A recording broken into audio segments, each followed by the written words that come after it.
बड़े बड़े अंजूरी पसरिहा जी सुंदर दुल्हा। बड़े बड़े अंजूरी पसरिहा जी सुंदर दुल्हा। बड़े होतवा पापा जी के नाम जी। बड़े होतवा पापा जी के नाम जी।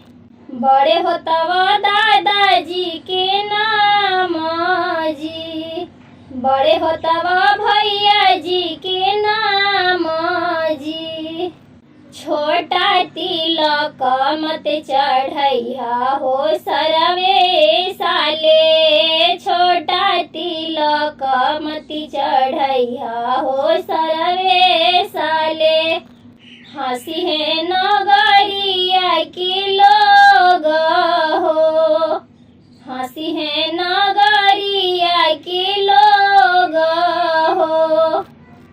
बड़े बड़े लोग तिलक देखे आयो जी। बड़े बड़े लोग तिलक देखे आयो जी।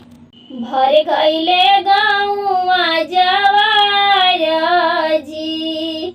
भर गईले गौआ जवार जी। भर गईले घर परिवार जी। पढ़ल लिखल बरवा हथिन सरवे साले। पढ़ल लिखल बरवा हथिन सरवे साले। हथिन नया न पढ़े गवार जी। हथिन नया न पढ़े गवार जी।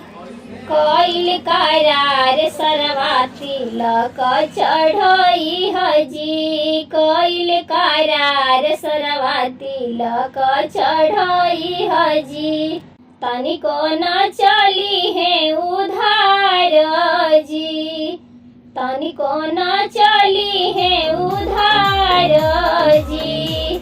बड़े बड़े अंजूरी पसरिहा जी सुंदर दुल्हा। बड़े बड़े अंजूरी पसरिहा जी सुंदर दुल्हा। बड़े होतवा चाचा जी के नाम जी। बड़े होतवा मामा जी के नाम जी।